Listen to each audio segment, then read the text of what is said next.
Halo semuanya, di kesempatan kali ini kami akan mempresentasikan analisis usaha, menganalisis usaha warung makan Rames Bupur.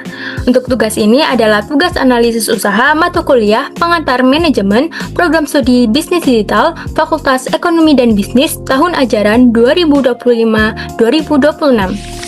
Langsung saja ke biografi Warung Rames Bupur. Untuk jenis usaha yaitu warung makan, nama usaha adalah Warung Rames Bupur, dan untuk lokasi di Jalan Gelora Indah 1, Mangunjaya, Purwokerto Lor, Kecamatan Purwokerto Timur, Kabupaten Banyumas, Jawa Tengah 53113. Nah, untuk warung makan Ibu Pur sendiri merupakan usaha kecil yang menjual makanan rumahan dengan menu yang sederhana, berupa nasi dan berbagai lauk makanan. Salah satu menu yang paling sering dibeli atau best seller ya adalah ayam geprek, karena ukuran ayamnya yang cukup lumayan besar dan porsinya dianggap sepadan dengan harga yang ditawarkan.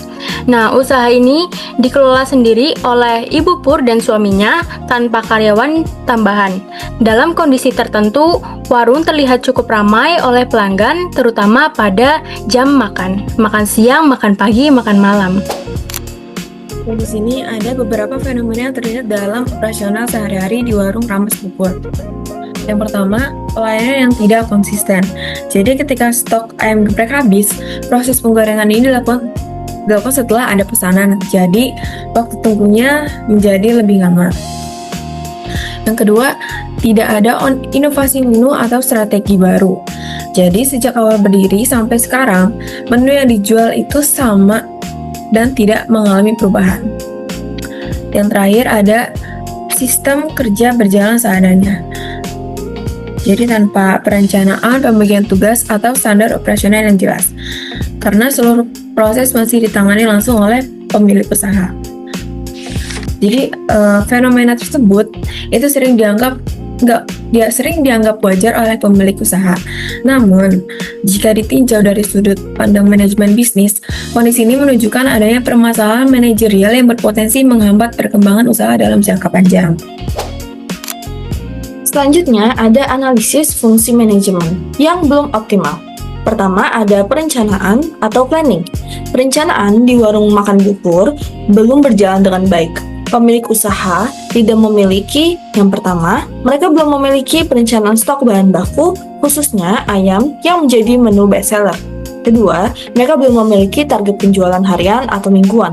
Selanjutnya, mereka belum memiliki perencanaan pengembangan menu dan juga usaha. Yang B, kemudian ada pengorganisasian atau organizing. Pengorganisasian di warung makan Bupur ini masih sangat sederhana dan tidak terstruktur. Yang pertama, tidak ada pembagian tugas yang jelas antara Bupur dan juga suaminya. Semua pekerjaan dilakukan bersama, mulai dari masak hingga melayani pelanggan.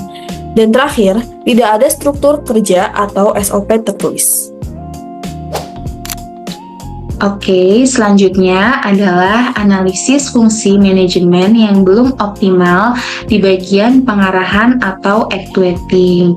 Di sini bisa kita lihat dari hasil analisis kita bahwa pemilik usaha atau Bupur sendiri dan suaminya belum menerapkan sistem pengarahan yang terstruktur yang mengakibatkan kualitas pelayanan menjadi tidak konsisten. Kita bisa melihat bahwa tidak ada standar pelayanan yang jelas, tidak ada pengaturan alur kerja saat pesanan sedang banyak, dan tidak ada komunikasi yang jelas kepada pelanggan saat terjadi keterlambatan pada pesanannya. Selanjutnya adalah bagian pengendalian atau controlling. Di sini bisa kita lihat bahwa selama warung masih ramai pembeli, pemilik usaha atau Bupur sendiri menganggap kondisi tersebut masih wajar dan tidak memerlukan perbaikan khusus. Tidak ada evaluasi rutin terkait waktu pelayanan dan stok bahan baku, tidak ada standar waktu penyajian makanan, dan keluhan pelanggan yang ada terkait lamanya menunggu pesanan belum dijadikan sebagai bahan evaluasi di warung tersebut.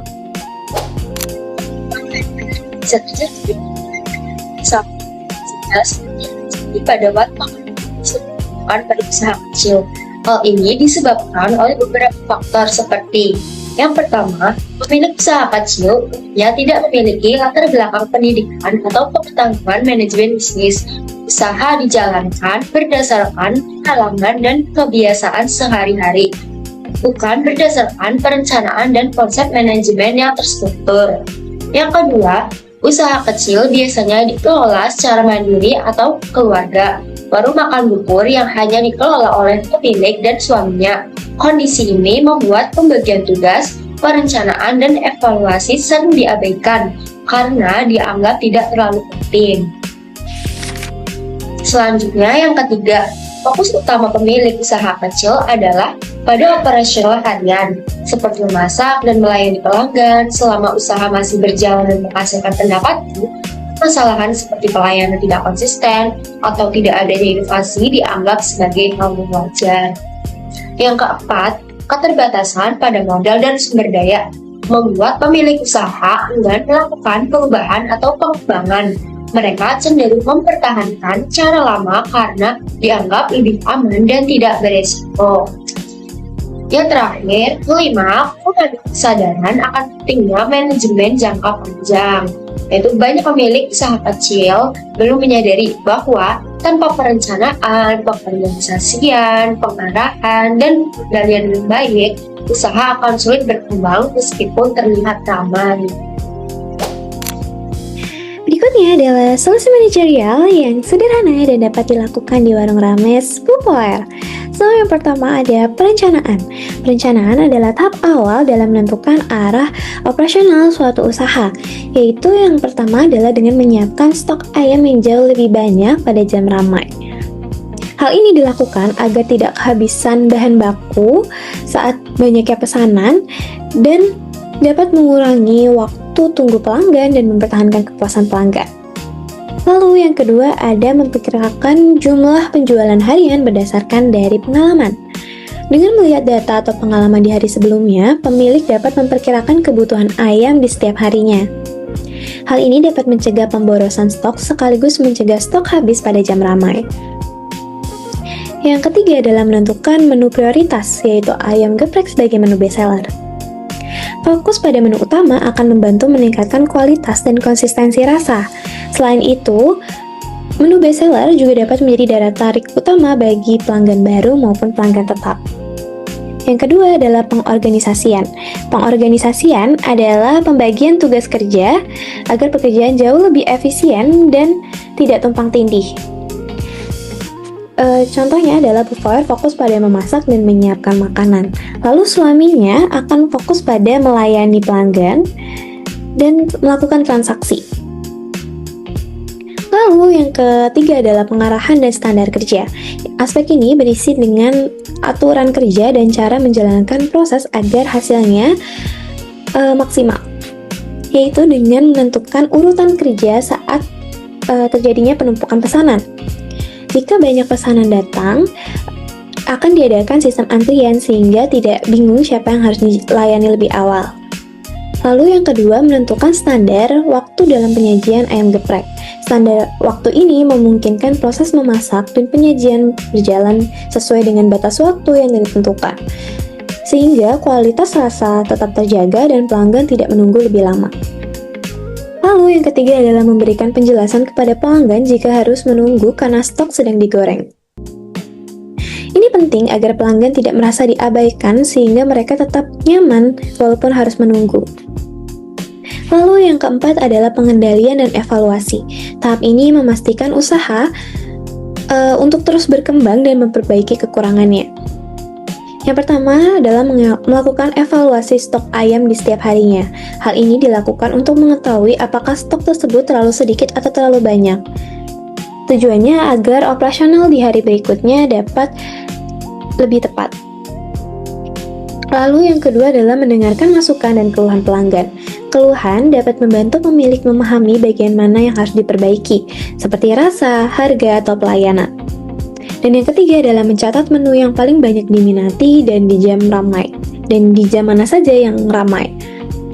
Seperti data ini sangat penting ya untuk strategi penjualan, misalnya menambah stok pada jam ramai atau mempromosikan menu yang kurang diminati. Dan yang terakhir adalah inovasi menu. Inovasi menjaga usaha untuk tetap menarik dan dapat meningkatkan penjualan. So, yang pertama dengan menambah variasi menu dari ayam geprek, memberikan pilihan menu agar dapat menarik pelanggan baru dan bersaing dengan ayam geprek lainnya. Contohnya seperti variasi menu ayam geprek mozzarella atau ayam geprek salted egg. Lalu yang kedua adalah memberikan pilihan menu pedas dengan meningkatkan pengalaman pelanggan sesuai dengan selera masing-masing. Seperti ada yang suka pedasnya lebih ringan, lalu ada juga yang suka sangat-sangat pedas untuk ayam gepreknya. Dan yang terakhir adalah menawarkan paket hemat nasi dan lauk. Paket hemat biasanya menjadi pilihan pelanggan yang ingin harga terjangkau sehingga menarik banyak konsumen lainnya. Dan kita akan memasuki slide yang terakhir, yaitu adalah kesimpulan atau pelajaran yang dapat diambil dari warung rames bipolar.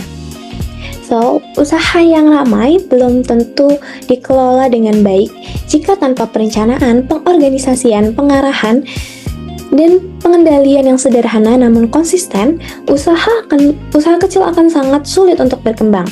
Sedangkan pelayanan yang konsisten, pengolahan stok yang baik, serta inovasi kecil akan sangat penting untuk menjaga kepuasan pelanggan dan juga keberlanjutan usaha.